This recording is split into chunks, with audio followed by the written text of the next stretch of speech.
park. But that huge parking lot where the lagoon is, right, the one that we just talked about, we got a ticket, by the way. Probably 20 of my employees. That parking lot is fantastic for things like a farmer's market or an event. We have the car show. There's a lot that can be done in that space. Intentionally walked yesterday around the harbor with Randy from the Slip and Joe and Brent from Project Barley to get a different perspective on the harbor and where we could host events and how we could activate different parts.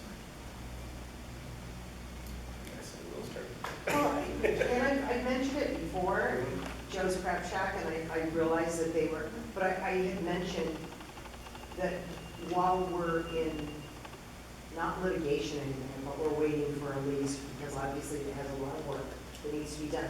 We have that parking lot, we have a potential, and restrooms that can be used in the building, if we just open that up, to have food trucks on a Thursday night or Tuesday night or whatever, and have like 6 food trucks once a month and get it out to the locals that can come down there. It's right there on the waterfront, you can sit there, but So I've actually heard the idea of food trucks down there. A few years ago, there were several that were on the main parking lot.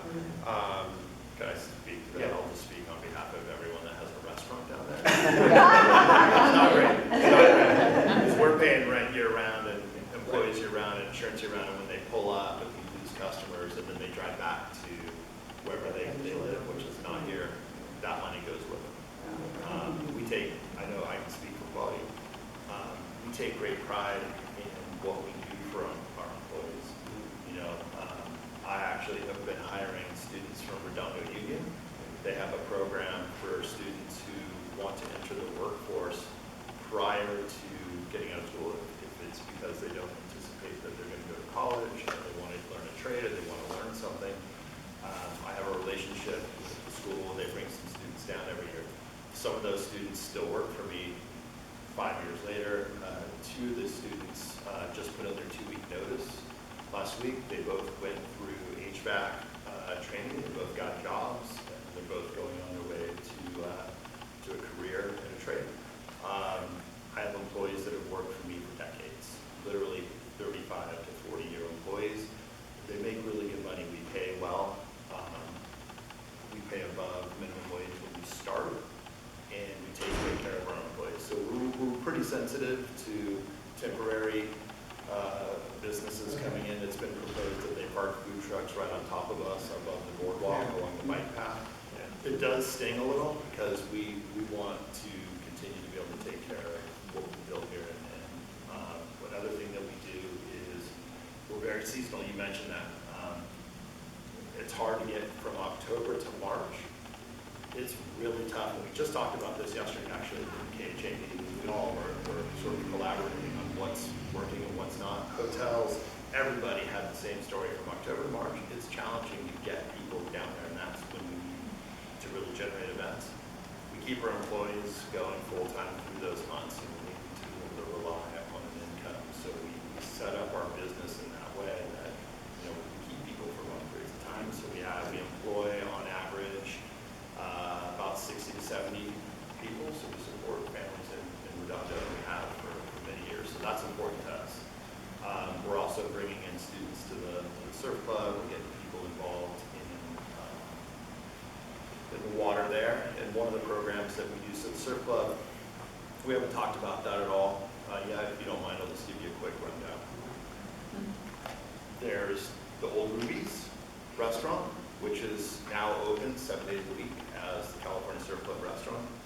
And what we did was we expanded out the western edge of it so that you can go and enjoy the views, unobstructed views of the harbor. Tonight's the regatta, right? Yep. So you can stand out there and you can watch the sailboats from the regatta. There's no more chain link fence in your way. You can really see the sailboats and the kids that are out there doing their class. It's fantastic. Outriggers go by. It's pretty fun to watch. There's a fire pit out there. There's a little pickup window. We do soft serve ice cream and burgers and dogs when the lagoon is open. There's a bar out there. It's pleasant. So that's the north building. In the south building where we have the club, we do a lot of events, and some of those events are geared towards kids. Some of those events are geared towards adults. Sheriff Robert Luna in to do a speaking engagement with us, to talk to us about what's happening in Los Angeles County for the sheriff. We have some fun ones. Tonight we've got a band, but one of the things that we do is we do a kids program called Shaping the Next Generation, where we try to get the kids to come in and we speak to them about whether it's water safety or just integrity or being a good human or what have you. So we're trying to make the harbor a draw on a daily basis by bringing people down for things to do, but we'd like to really focus on the off-season. Is that a members only? Yeah, what is the deal with that? I've been waiting for I our brought it up just for this very reason. Apply! Cast that line out there. I figured there had to be. Had to be. So I applied for that. So glad you I did. know, like, I've heard nothing. And I talked to Chris, Alan, Alan. and he says, oh, he said, what's your name? So, yeah, Walt House. Oh, okay, yeah. Alan doesn't do the membership. I know he does membership, but I thought. So California Surf Club, I'll answer your question. Yeah. What is it? Great question. So it is both a public restaurant, open 7 days a week. Come on down and check it out. And it's a membership-based club. And the reason is that membership club kind of guarantees that there's going to be a certain number of people that come down to enjoy it. And the goal is to generate some volume, some traffic, some business, right? So if it was left to maybe I want to go, maybe I don't, maybe we're not as busy, maybe we are. But if you are paying money, you have a place where you feel like you should go, want to go. And our job on the inside of the club is to make it fun and make it activated, make it desirable for you to want to go there. So we have a speaking series, we have different hosts that host these speaking engagements. We have music, we have kids camp stuff, we have paddle boards, we have pro paddle boards, we have e-bikes. So we have a lot of things, we have a lot of reasons for people to want to come down. But only members. Yeah, and we'll sell a day pass, but members bring guests, and we have a very Well, generous what's the deal with the guest members? pass. 'Cause, I mean, we've just been sitting on nothing forever. Yeah, I didn't get a response. Nothing. We've applied, we've heard Oh, nothing, not awesome. even a thanks for applying.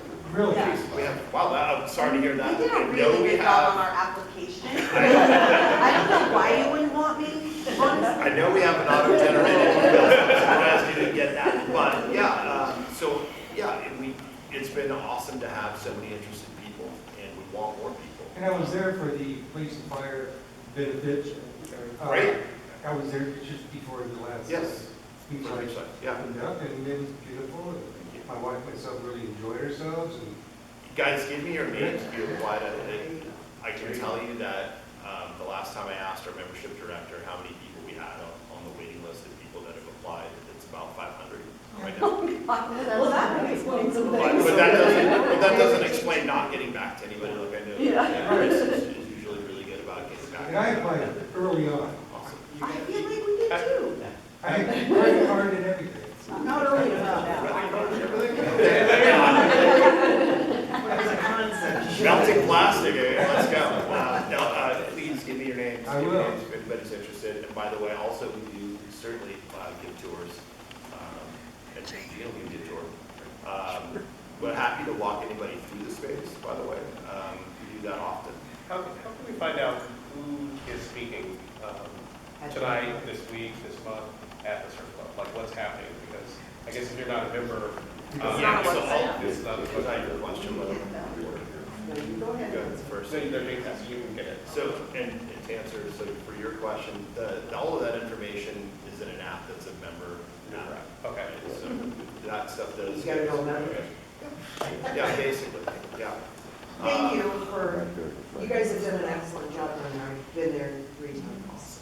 I didn't even know about the bar and the oyster bar outside. It was Yeah, on it that's the last all, time, and I was like, I gotta come back. yeah. Yeah.